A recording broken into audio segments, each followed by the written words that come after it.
ಎಲ್ರಿಗೂ ನಮಸ್ಕಾರ ಪ್ರಿಯ ವೀಕ್ಷಕರೇ, ನನ್ನ ಗುರುಪರಂಪರೆ ಯೂಟ್ಯೂಬ್ ಚಾನೆಲ್ಗೆ ಸ್ವಾಗತ. ನಾನು ನಿಮ್ಮ ಕೃಪಾ.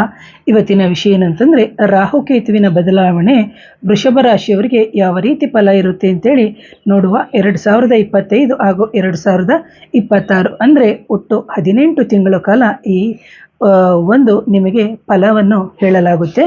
ಸೊ ಇಲ್ಲಿ ಬಂದು ನಿಮಗೆ ವೃಷಭ ರಾಶಿಯವರಿಗೆ ಗುರು 2ನೇ ಮನೆಯಲ್ಲಿದ್ದಾನೆ. ಶುಭ ಫಲಗಳನ್ನೇ ಹೆಚ್ಚಾಗಿ ನೀಡುವಂಥದ್ದು. ಹಾಗಂತ ಹೇಳಿ ಅಹಂಕಾರವನ್ನು ಪಡಬೇಡಿ, ಜೊತೆಗೆ ಧಾರ್ಮಿಕವಾಗಿನೇ ನಡ್ಕೊಳ್ಳಿ. ಯಾಕೆಂದರೆ ವೃಷಭ ರಾಶಿ ಬಂದು ಅರ್ಥದ ರಾಶಿ. ಅರ್ಥದ ರಾಶಿ ಅಂದರೆ ಪ್ರತಿಯೊಂದಕ್ಕೂ ಲೆಕ್ಕಾಚಾರ ಹಾಕ್ತೀರಿ. ನೀವು ಏನೇ ಒಂದು ಮಾಡಬೇಕಾದ್ರೂ ಪ್ರತಿಯೊಂದಕ್ಕೂ ಅದು ನಾನೆಷ್ಟು ಕೊಟ್ಟರೆ ನನಗೇನು ಲಾಭ ಅನ್ನೋದನ್ನ ಮಾತ್ರ ಬಿಟ್ಟು 2ನೇ ಮನೆಯಲ್ಲಿ ಗುರುವಿನ ಸಂಚಾರದಲ್ಲಿ ಹೆಚ್ಚಿನ ಶುಭ ಫಲಗಳನ್ನೇ ಕೊಡ್ತಾರೆ ಗುರು. ಹಾಗೇನೇ ಧಾರ್ಮಿಕ ಕೆಲಸಗಳಲ್ಲಿ ಧರ್ಮಾರ್ಥಕವಾಗಿ ನಡ್ಕೊಳ್ಳಿ ಅಂತ ಹೇಳ್ತೀನಿ. ಯಾಕೆಂದರೆ ನಿಮಗೆ ರಾಹುವಿನ ಸಂಚಾರದ ಫಲ ನಿಮಗೆ ದಶಮ ಸ್ಥಾನದಲ್ಲಿ ಆಗುತ್ತೆ, ಅಂದರೆ 10ನೇ ಮನೆಯಲ್ಲಿ. ಹಾಗೆ ಕೇತು ಬಂದು ನಿಮಗೆ ಬಂದು 4ನೇಯಲ್ಲಿ ಚತುರ್ಥ ಸ್ಥಾನದಲ್ಲೇ ನಿಮಗೆ ಒಂದು ಸಂಚಾರ ಆಗುವಂಥದ್ದು. ಹಾಗೆಯೇ ಇಲ್ಲಿ ಆಗುವಂತಹ ಫಲಗಳನ್ನು ನಾವು ನೋಡುವ. ರಾಹು ಮೀನರಾಶಿಯಿಂದ ಕುಂಭ ರಾಶಿಗೆ, ಕೇತು ಕನ್ಯದಿಂದ ಬಂದು ಸಿಂಹ ರಾಶಿಗೆ ಒಂದು ಸ್ಥಾನ ಪಲ್ಲಟದಲ್ಲಿ ಉತ್ತಮವಾದಂತಹ ಸಂಚಾರ ಆಗ್ತಾ ಇದ್ದಾರ ಇಲ್ವಾ? ಇವೆರಡು ಗ್ರಹಗಳು ಸ್ವರಾಶಿಯಲ್ಲಿದ್ದಂತಹ ಸಂದರ್ಭದಲ್ಲಿ ಫಲವೇ ಬೇರೆ ರೀತಿ ಆಗಿರುತ್ತೆ. ಹಾಗಾಗಿ ಡಿಸೆಂಬರ್ 26, 2026ನೇ ಇಸವಿಯವರೆಗೆ ವೃಷಭ ಲಗ್ನದವರಿಗೆ ನಿರೀಕ್ಷೆ ಮಾಡಬಹುದಾದಂತಹ ಒಂದು ಕಾರ್ಯಗಳು ಅಂತ ಹೇಳ್ತೀವಿ. ಹಾಗೇನೇ ಒಂದು ಲಾಭದಿಂದ ದಶಮಕ್ಕೆ ಅಂದ್ರೆ ಒಂದು ಲಾಭಸ್ಥಾನ ಅಂತ ನಾವು ಹೇಳ್ಬೋದು. ಯಾಕೆಂದರೆ ಇಲ್ಲಿ ವಕ್ರೀಯವಾದಂತಹ ನಡಿಗೆ ಇರುತ್ತೆ. ರಾಹುಕೇತು ನಿಮಗೆ ಒಂದು ಪಂಚಮ ಸ್ಥಾನದಿಂದ ನಿಮ್ಮ ಚತುರ್ಥ ಸ್ಥಾನಕ್ಕೆ, ಅಂದರೆ ಕೇತು ನಿಮಗೆ 5ನೇ ಭಾವದಿಂದ 4ನೇ ಭಾವಕ್ಕೆ ಬಂದಂಥ ಸಂದರ್ಭದಲ್ಲಿ ನಿಮ್ಮ ಇಷ್ಟಾರ್ಥಗಳ ಸ್ಥಾನಕ್ಕೆ ಒಂದು ಸಂಚಾರ ಆಗಿದ್ದಾನೆ. ಈಗ ನಿಮಗೆ ಸಂಚಾರ ಅಂತ ಹೇಳಿದಂಥ ಸಂದರ್ಭ ಇಷ್ಟಾರ್ಥಗಳು ಅಂತಲೇ ನಾವು ಹೇಳ್ತೀವಿ. ಒಂದು 4ನೇ ಮನೆ ನಮಗೆ ಇಷ್ಟಾರ್ಥಗಳು, ಜೊತೆಗೆ ನಮ್ಮ ಸುಖ ಆಗಿರ್ಬೋದು, ಒಂದು ಜಲಕ್ಕೆ ಸಂಬಂಧಪಟ್ಟದಾಗಿರ್ಬೋದು, ಒಂದು ಮನೆಯ ಒಂದು ಸುಖಗಳು ಅಂತ ಏನಿದೆ ಅವೆಲ್ಲವನ್ನು ಇಷ್ಟಾರ್ಥಗಳ ಒಂದು ಸ್ಥಾನಕ್ಕೆ ನಿಮಗೆ ಸಂಚಾರ. ಯಾಕಂದರೆ ಇಲ್ಲಿ ಬಂದು ಒಂದು ಮನೆ ಆಗಿರ್ಬೋದು, ಒಂದು ವಾಹನ ಆಗಿರ್ಬೋದು, ನಮ್ಮ ಸುಖಕ್ಕೆ ಒಂದು ಕಾರಕನ ಒಂದು ಭಾವದಲ್ಲಿ ಕೇತು ಸಂಚಾರ ಮಾಡುವಂತಹ ಸಂದರ್ಭದಲ್ಲಿ ನಿಮಗೆ ಏನು ಫಲಗಳು ಅಂತನೂ ಒಂದೊಂದೇ ನಾವು ನೋಡ್ತಾ ಹೋಗೋಣ. ಹಾಗೇನೇ ಇಲ್ಲಿ ಕೇತು ಅಂತ ಹೇಳಿದಂತಹ ಸಂದರ್ಭದಲ್ಲಿ ನಮ್ಮ ಹಿರಿಯರನ್ನು ಸಮೇತ, ಅಂದರೆ ರಾಹು ಕೇತು ಅಂದಾಗ ನಾವು ನಮ್ಮ ಪೂರ್ವಿಕರನ್ನು ನಾವು ಸಮೇತ ತೆಕ್ಕೋಬೇಕಾಗುತ್ತೆ. ಜೊತೆಗೆ ನಿಮಗೆ ವೃಷಭ ರಾಶಿಯವರಿಗೆ ನಿಮ್ಮ ಆಲೋಚನೆಗಳು ಒಂದು ರೀತಿಯಾದಂತಹ ರೀತಿಯಲ್ಲೇ ಇರುತ್ತೆ. ಸೊ ಇಲ್ಲಿ ಬಂದು ನೀವು ಕನ್ಫ್ಯೂಷನ್ ಆಗಬೇಡಿ. ಯಾವುದೇ ರೀತಿಯಲ್ಲಿ ಎತ್ತು ನುಗ್ಗಿದ ರೀತಿಯಲ್ಲಿ, ಅಂದರೆ ವೃಷಭ ಅಂದರೆ ಎತ್ತು ನುಗ್ಗಿದ ರೀತಿಯಲ್ಲಿ ಸಡನ್ನಾಗಿ ನುಗ್ಗಿ ನಿರ್ಧಾರಗಳನ್ನು ತೆಗೆದುಕೊಂಡ್ರೆ ಖಂಡಿತವಾಗ್ಲೂ ನಿಮಗೆ ಸಮಸ್ಯೆಗಳೇ ಉಂಟಾಗುತ್ತೆ. ಯಾಕಂದರೆ ಗುರು 2ನೇ ಮನೆ ಅಂದರೆ ನಿಮ್ಮ ಕುಟುಂಬ ಸ್ಥಾನದಲ್ಲೇ ಇದ್ದು ಶುಭ ಫಲಗಳನ್ನೇ, ಜೊತೆಗೆ 2ನೇ ಮನೆಯಿಂದಾಗ ಧನಸ್ಥಾನಕ್ಕೂ ಕಾರಕನಾಗ್ತಾನೆ. ಜೊತೆಗೆ ನಿಮಗೆ ವೈಟ್ ಮನಿ ಅಂತಲೂ ಹೇಳ್ತೀವಿ. ಸೊ ಇಂಥ ಹಣವು ಬರುವಂತಹ ಸಂದರ್ಭದಲ್ಲಿ ಶುಭವಾದ ದಾರಿಯಲ್ಲಿ ಧರ್ಮದ ರೀತಿಯಲ್ಲಿ ಬಂದಂತಹ ಹಣ ಖಂಡಿತವಾಗ್ಲೂ ನಿಮಗೆ ಉಳಿತದೆ ಅಂತ ಹೇಳ್ತೀನಿ. ಹಾಗೇನೇ ರಾಹು ನಿಮ್ಮ ಬುದ್ಧಿಗೆ ಒಂದು ವಿಭಿನ್ನವಾದ ರೀತಿಯಲ್ಲಿ ಕನೆಕ್ಟ್ ಆಗ್ತಾನೆ, ಹೆಚ್ಚಿನ ಪ್ರಭಾವವನ್ನು ಬೀರ್ತಾನೆ. ಜೊತೆಗೆ ರಾಹು ಅಂದಾಗ ಸಡನ್ ಆ್ಯಂಡ್ ಹಿಡನ್ ಅಂತ ಹೇಳ್ತೀನಿ. ಇಂತಹ ಒಂದು ಆಕಸ್ಮಿಕವಾದಂತಹ ಒಂದು ಘಟನೆಗಳು ಸಮೇತ ನಿಮ್ಮ ಮನೆಯಲ್ಲಿ ನಡೆಯುತ್ತೆ. ಜೊತೆಗೆ ಯೋಚನೆಗಳ ಮೇಲೆ ನಿಮಗೆ ಹೆಚ್ಚಿನ ಒಂದು ಪ್ರಭಾವವನ್ನು ಬೀರುತ್ತೆ. ಜೊತೆಗೆ ಪರಿವರ್ತನೆಯನ್ನು ಸಮೇತ ನಿಮಗೆ ಮಾಡಿಸ್ತಾನೆ. ಇಷ್ಟು ದಿನ ಆಗದೇ ಇರುವಂತಹ ಕಾರ್ಯವನ್ನು, ಎಷ್ಟೋ ಜನ ನೀವು ಹೇಳ್ತೀರಿ, ಯಾಕೋ 18-20 ವರ್ಷದಿಂದ ನನ್ನ ಕಾರ್ಯಗಳೇ ಆಗಿಲ್ಲ, ಆದರೆ ಈಗ ನನ್ನ ಕಾರ್ಯಗಳು ಆಗಿದೆ ಅಂತ ಹೇಳೋಕ್ಕೆ ಕಾರಣ ನಿಮಗೆ ದಶಮದಲ್ಲಿ ರಾಹುವಿನ ಸಂಚಾರ ಅಂತ ಹೇಳ್ತೀನಿ. ಹಾಗೇನೇ ಕಾರ್ಯಗಳನ್ನು ನಿಮ್ಮಿಂದ ಮಾಡಿಸ್ತಾನೆ. ಅಂದರೆ ಸಡನ್ನಾಗಿ ನೀವೇನೋ ಪ್ಲ್ಯಾನೇ ಮಾಡಿರಲ್ಲ, ಇದ್ದಕ್ಕಿದ್ದಂಗೆ ಯಾವುದೋ ಕೆಲಸದ ನಿಮಿತ್ತಲ್ಲಿ ಏನೋ ಕೆಲಸ ಮಾಡಿಸ್ತಿರ್ತೀರಿ, ಯಾರನ್ನೋ ಕರೆಸಿ ಮಾಡಿಸ್ಬೇಕು ಅಂತಿರ್ತೀರಿ, ಹಾಗೇ ಇರಲ್ಲ. ಸಡನ್ನಾಗಿ ಒಂಥರ ನಿಮಗೆ ರಾಹು ಪ್ರಚೋದನೆ ಮಾಡಿ ನಿಮ್ಮ ಪೂರ್ವಜನ್ಮದ ಪುಣ್ಯದ ಆಧಾರದ ಮೇಲೆ, ಜೊತೆಗೆ ಈ ಜನ್ಮದ ದೈವಿಕ ಆಧಾರದ ಮೇಲೆಯೂ ಸಮೇತ ನಿಮಗೆ ಇಷ್ಟಾರ್ಥಗಳು. ಯಾಕಂದರೆ 4ನೇ ಮನೆಯಲ್ಲಿ ಕೇತುವಿ ಸಂಚಾರ ಅಂದರೆ ಇಷ್ಟಾರ್ಥ ಭಾವಗಳನ್ನು, ಒಂದು ಜಲ ಆಗಿರ್ಬೋದು, ಒಂದು ಭೂಮಿ ವಿಚಾರಗಳಾಗಿರ್ಬೋದು, ಒಂದು ಸುಖಸ್ಥಾನದ ವಿಚಾರಗಳಾಗಿರ್ಬೋದು, ಸಡನ್ನಾಗಿ ನಿಮಗೆ ಕೊಡ್ತಾನೆ. ಯಾಕೆಂದರೆ ನೀವು ಅನ್ಎಕ್ಸ್ಪೆಕ್ಟೆಡ್ ಆಗಿ ಯಾವುದೋ ಒಂದು ಜಲ ಅಥವಾ ಒಂದು ಬೋರ್ವೆಲ್ ತೆಗ್ಸೋಕ್ಕೆ ಅಂತ ಒಂದು 15-20 ವರ್ಷದಿಂದ ಟ್ರೈ ಮಾಡಿರ್ತೀರಿ, ಬಟ್ ನಿಮಗೆ ಆಗದೇ ಇಲ್ಲ. ಇಲ್ಲಿ ಏನಾಗುತ್ತೆ ಅಂತಂದರೆ, ನಿಮಗೆ ಕುಂಭ ಬಂದು ನಾವೇನು ಹೇಳ್ಬೋದು, ಕುಂಭರಾಶಿ ಅಂತಂದಾಗ ಅದು ಒಂದು ದೈವಿಕವಾದಂತಹ ರಾಶಿ. ಈ ಕುಂಭದಲ್ಲಿ ನೀರಿದೆಯಾ, ಹಾಲಿದೆಯಾ, ಮೊಸರು ಇದೆಯಾ, ಚಿನ್ನ ಇದೆಯಾ ಏನು ಅಂತ ನಾವು ನೋಡ್ಲಿಕ್ಕಾಗಲ್ಲ. ಬಗ್ಗಿ ನೋಡಿದಾಗ ನಾವು ಅದೇ ರೀತಿ ನೀವು ಯಾವುದೇ ಕೆಲಸವನ್ನು ಮಾಡಿದಾಗ ನಿಮಗೆ ಅದು ಅನ್ಎಕ್ಸ್ಪೆಕ್ಟೆಡ್ ಆಗಿ ನಿಮಗೆ ಆಗುತ್ತೆ. ಯಾಕೆ ಅಂತಂದರೆ, ಗುರು ಬಂದು ನಿಮಗೆ 2ನೇ ಮನೆಯಿಂದ ಅಂದರೆ 11ನೇ ಮನೆಯನ್ನು ಸಮೇತ ನಿಮಗೆ ನೋಡ್ತಾನೆ. ಹಾಗಾಗಿ ನಿಮಗೆ ಹೆಚ್ಚಿನ ಫಲವನ್ನೇ ತೆಗುತ್ತೆ. ಒಂದು ಬೋರ್ವೆಲ್ ತೆಗೆಸೋದಾಗಿರ್ಬೋದು, ಒಂದು ಭೂಮಿ ವಿಚಾರಗಳಾಗಿರ್ಬೋದು, ಇವೆಲ್ಲವೂ ಶುಭ ಫಲಗಳನ್ನೇ ನಿಮಗೆ ಕೊಡ್ತಾನೆ, ಹಿಡನ್ ಆಗಿ ಸಡನ್ ಆಗಿ ಅಂತಲೇ ಹೇಳ್ತೀನಿ. ಸೊ ಇಂತಹ ವಿಡಿಯೋಗಳನ್ನ ಆದಷ್ಟು ಜನಕ್ಕೆ ಶೇರ್ ಮಾಡಿ ಅಂತ. ಹಾಗೆ ನಿಮಗೆ ಏನೋ ಒಂದು ಸಬ್ಕಾನ್ಷಿಯಸ್ ಮೈಂಡಲ್ಲಿ ಏನೋ ಕೊರೀತಾ ಇರ್ತದೆ, ಸೊ ಅದು ಸಮೇತ ನಿಮಗೆ ಎನಿ ಕನ್ಫ್ಯೂಷನ್ಸ್ ಇಲ್ಲದೆ ಕ್ಲಿಯರ್ ಆಗುತ್ತೆ. ಹಾಗೆ ಕುಂಭ ರಾಶಿಯಲ್ಲಿ ಸಂಚಾರ ಮಾಡ್ತಾ ಇರೋದ್ರಿಂದ ಇಲ್ಲಿ ನಿಮಗೆ ಇನ್ನೊಂದು ಏನಂದರೆ, ವೃಷಭ ಲಗ್ನ ಅಥವಾ ವೃಷಭದವರಿಗೆ ನಾನಾ ರೀತಿಯ ಬದಲಾವಣೆಗಳು, ಜೊತೆಗೆ ಮುಖ್ಯವಾಗಿ 18 ತಿಂಗಳ ಕಾರ್ಯದಲ್ಲಿ ಹೆಸರು, ಗೌರವ, ಕೀರ್ತಿ ಇವೆಲ್ಲ ಬರುವಂತಹ ಕಾರ್ಯದ ಮೇಲೆ ಹೆಚ್ಚಿನ ಪ್ರಭಾವವನ್ನೇ ನೀವು ಮಾಡ್ತೀರಿ. ಜೊತೆಗೆ ಕೇತು ನಿಮ್ಮ ಸುಖ ಕಾರ್ಯಗಳು, ಇಷ್ಟಾರ್ಥಗಳು, ಜೊತೆಗೆ ನಿಮ್ಮ ಏನಾದರೂ ಪಿತ್ರಾರ್ಜಿತವಾಗಿರುವಂಥ ಆಸ್ತಿಗಳು ಬರಬೇಕಾಗಿದ್ರೆ ಅಥವಾ ಪಿತ್ರಾರ್ಜಿತವಾದಂಥ ವಸ್ತುಗಳು, ಒಂದು ಆಭರಣಗಳಾಗಿರ್ಬೋದು, ಒಂದು ಬೆಳ್ಳಿ ಪದಾರ್ಥಗಳಾಗಿರ್ಬೋದು, ಇವೇನಾದರೂ ಬರುವಂಥದ್ದಿದ್ರೆ ಖಂಡಿತವಾಗ್ಲೂ ನಿಮಗೆ ಬರುತ್ತೆ. ಅಥವಾ ಹಿರಿಕರು, ನಮ್ಮ ತಾತ ಮುತ್ತಾತದಿರು ಏನೋ ಒಂದು ಆಸ್ತಿಯ ವಿಚಾರವಾಗಿರಿ ಅಥವಾ ಒಂದು ಒಡವೆ ವಿಚಾರವಾಗಿ ಕೊಟ್ಟಿರುವಂಥದ್ದು ನಮ್ಮ ಅಣ್ಣನ ಮನೇಲಿ ಸೇರಿಕೊಂಡಿದೆ, ಅಕ್ಕನ ಮನೆಯಲ್ಲಿ ಸೇರಿಕೊಂಡಿದೆ ಅಂತ ಸಂದರ್ಭದಲ್ಲಿ ನೀವು ನಿಯತ್ತಾಗಿದ್ದು ನಿಮ್ಮ ಗುರು ಅಂದರೆ ಇಲ್ಲಿ ಬಂದ ಗುರುಗಳ ಆಶೀರ್ವಾದ, ಹಿರಿಯರ ಆಶೀರ್ವಾದ ಅಂದರೆ ಅಜ್ಜಿ ತಾತಂದಿರ ಆಶೀರ್ವಾದ ಸಮೇತ ನಿಮಗೆ ಸಂಪೂರ್ಣವಾಗಿತ್ತು ಅಂದರೆ ಖಂಡಿತವಾಗ್ಲೂ ನಿಮಗೆ ಒಂದು ಬೆಳ್ಳಿಯಿಂದ, ಒಂದು ಭೂಮಿಯಿಂದ, ಒಂದು ಒಡವೆಯಿಂದ ಖಂಡಿತವಾಗ್ಲೂ ನಿಮಗೆ ಲಾಭ 100ಕ್ಕೆ 100% ಅಂತ ನಾ ಹೇಳ್ತೀನಿ. ಹಾಗೇನೇ ರಾಹು ಸಮೇತ ನಿಮಗೆ ಬರುವಂತಹ ಅಥವಾ ಬರುವಂತಹ ಹಣ ಸಮೇತ ಹಣಕಾಸಿನ ಮೇಲೆ ಹೆಚ್ಚಿನ ರೀತಿಯ ಪ್ರಭಾವವಿರುತ್ತೆ. ಜೊತೆಗೆ ನಿಮಗೆ ದಶಮ ಸ್ಥಾನ ಅಥವಾ ಕೆಲಸ ಮಾಡುವಂಥ, ದಶಮ ಅಂದಾಗ ನಮಗೆ ನಮ್ಮ ವೃತ್ತಿಯಿಂದ ನೆಕ್ಸ್ಟ್ ಬಂದು ಲಾಭದ ಸ್ಥಾನ ಅಂತ ನಾವು ಹೇಳ್ತೀವಿ. ಯಾಕಂದರೆ ಕಾಲಪುರುಷನ ಅಂಗಭಾಗದಲ್ಲಿ ಕುಂಭರಾಶಿ ಬಂದು 11ನೇ ಮನೆ, ಸೊ ನಿಮಗೆ ಬಂದು ದಶಮ ಸ್ಥಾನ ಆಗುತ್ತೆ, ಜೊತೆಗೆ ಲಾಭ ಸ್ಥಾನವೂ ಆಗೋದ್ರಿಂದ ಅತ್ಯಂತ ಹೆಚ್ಚಿನ ಹಣವು ಸಮೇತ ಬರುತ್ತೆ. ಯಾಕಂದರೆ ಗುರು ಸಮೇತ ನೋಡೋದ್ರಿಂದ. ಆ್ಯಂಡ್ ಎಗೇನ್ ಬಂದು ಯಾವುದೇ ಕಾರಣಕ್ಕೂ ಶಾರ್ಟ್ಕಟ್ಟಿಗೆ ನೀವು ಹೋಗಬೇಡಿ, ಗ್ಯಾಂಬ್ಲಿಂಗ್ ಮಾಡಬೇಡಿ, ಧಾರ್ಮಿಕವಾಗಿಯೇ ನೀವು ಬದುಕಿ ಅಂತ ಹೇಳ್ತೀನಿ. ಜೊತೆಗೆ ಕಾರ್ಯವನ್ನು ಸಾಧನೆ ಮಾಡುವಂತಹ ಒಂದು ಸಕ್ಸಸ್ ಮಾಡುವಂತಹ ಒಂದು ಮನಸ್ಥಿತಿ ನಿಮಗೆ ಇದ್ದೇ ಇರುತ್ತೆ. ಹಾಗೆ ವೃಷಭ ಲಗ್ನದವರಿಗೆ ನಿಮ್ಮ ಜೊತೆಗೆ ರಾಹು ದಶಮ ಸ್ಥಾನದಲ್ಲಿ ಸಂಚಾರ ಮಾಡೋದ್ರಿಂದ ದುಡ್ಡು ಕಾಸಿನ ಅರ್ನಿಂಗಲ್ಲಿ ನಿಮಗೆ ಒಂದು ರಹಸ್ಯಮಯವಾಗಿರುತ್ತೆ. ಜೊತೆಗೆ ಅದು ನೀವು ಯಾವುದೋ ಫ್ಯಾಕ್ಟ್ರೀಸ್ ಆಗಿರ್ಬೋದು, ಅಥವಾ ಏನೋ ಒಂದು ಮಹಲ್ಗಳಾಗಿರ್ಬೋದು, ಅಥವಾ ಏನೋ ಒಂದು ಶಾಪ್ಗಳಾಗಿರ್ಬೋದು, ಅಥವಾ ಯಾವುದೇ ಒಂದು ಕಾರ್ಯಗಳು ಅಂತ ಮಾಡ್ತಿರ್ತೀವಿ, ಅದರಲ್ಲಿ ಆದಾಯದ ಮಾರ್ಗಗಳು 1 ಬ್ರಾಂಚು ಅಥವಾ 2 ಬ್ರಾಂಚ್ ಇದ್ದರೆ 4-6 ಬ್ರಾಂಚುಗಳಲ್ಲಿ ನಿಮಗೆ ದುಡ್ಡು ಬರುವಂಥದ್ದು ಆದಾಯ ಮಾರ್ಗಗಳು ನಾನಾ ರೀತಿಯಾಗಿರುತ್ತೆ. ಹೆಸರು, ಕೀರ್ತಿ, ಗೌರವದ ಮೇಲೆ ಸ್ವಲ್ಪ ಮಟ್ಟಿಗೆ ಹೆಚ್ಚಿನ ಪ್ರಭಾವವನ್ನು ಬೀರುತ್ತೆ.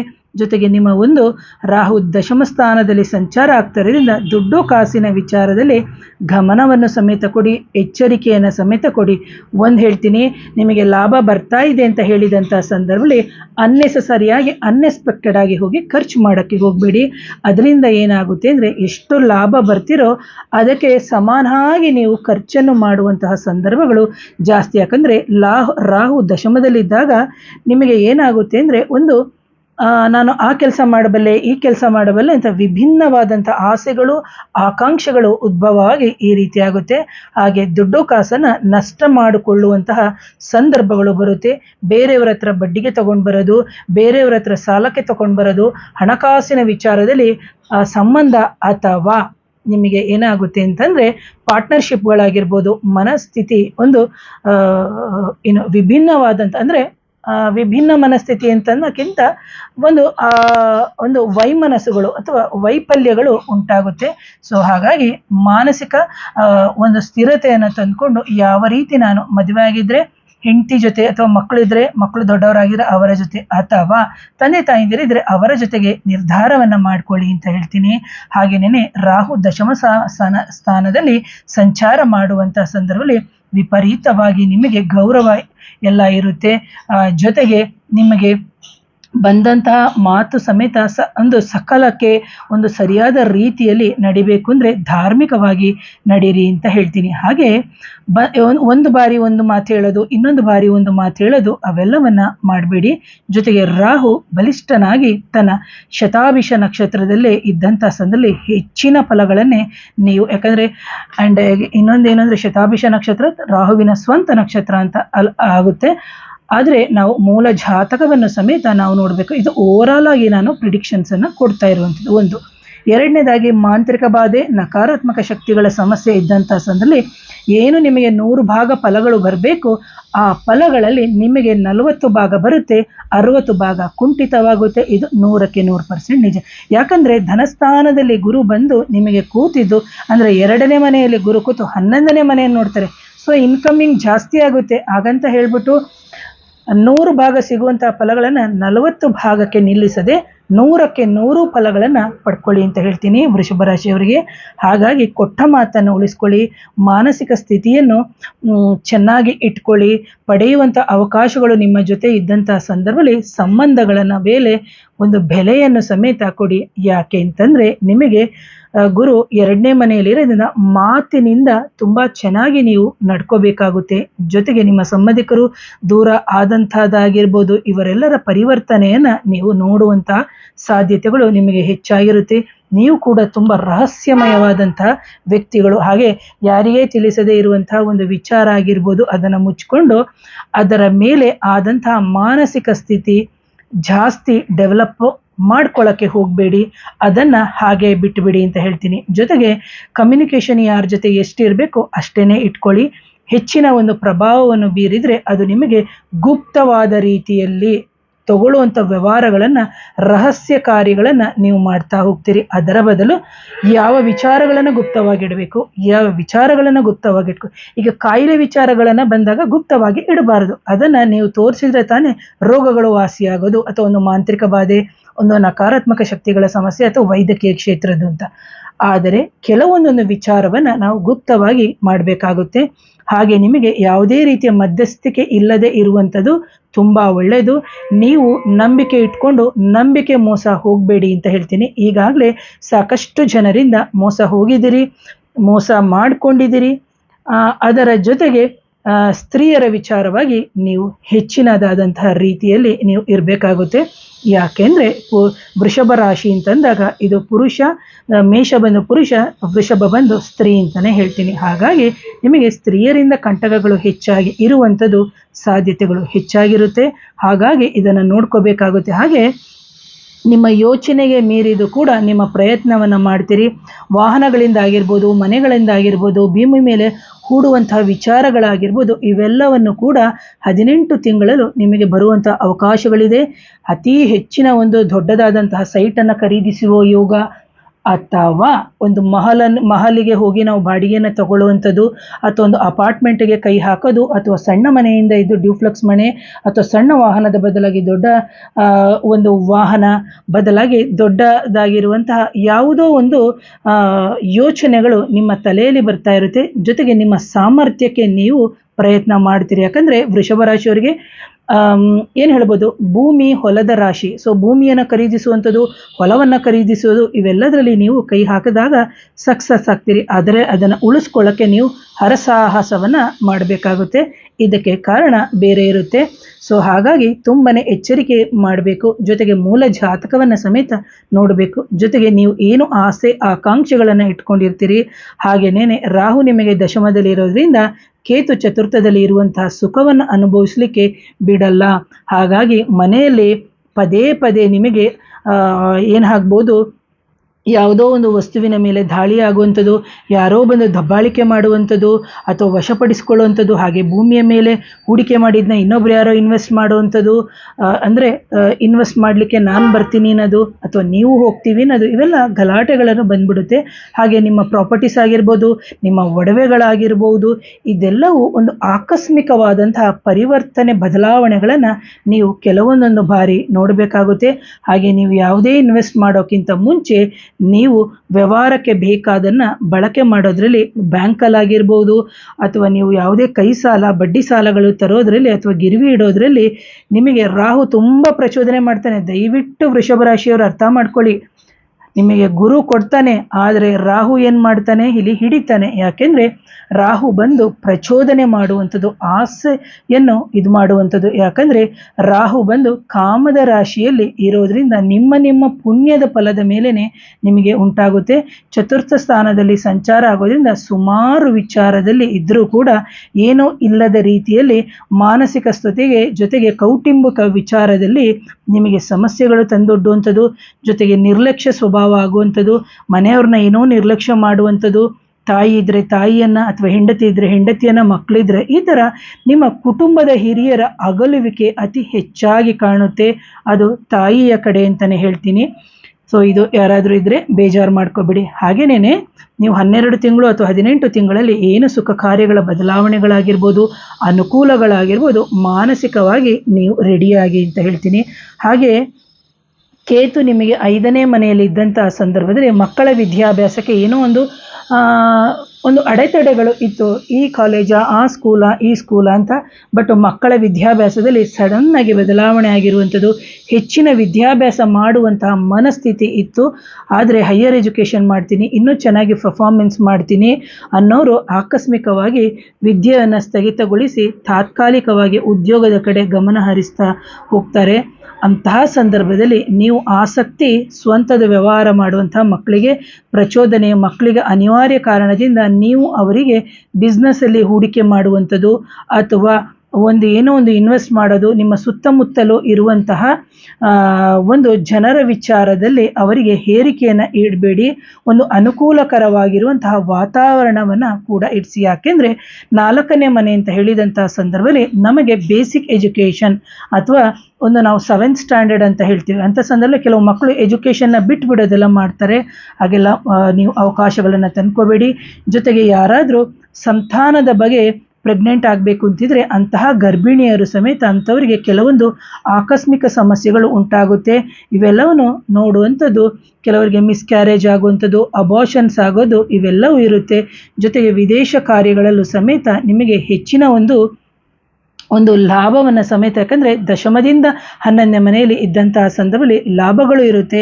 ಹಾಗಾಗಿ ಓವರಾಲ್ ಆಗಿ ನೀವು ಒಂದು ಉನ್ನತವಾದಂತಹ ಸ್ಥಾನವನ್ನು ಇರ್ತೀರಿ.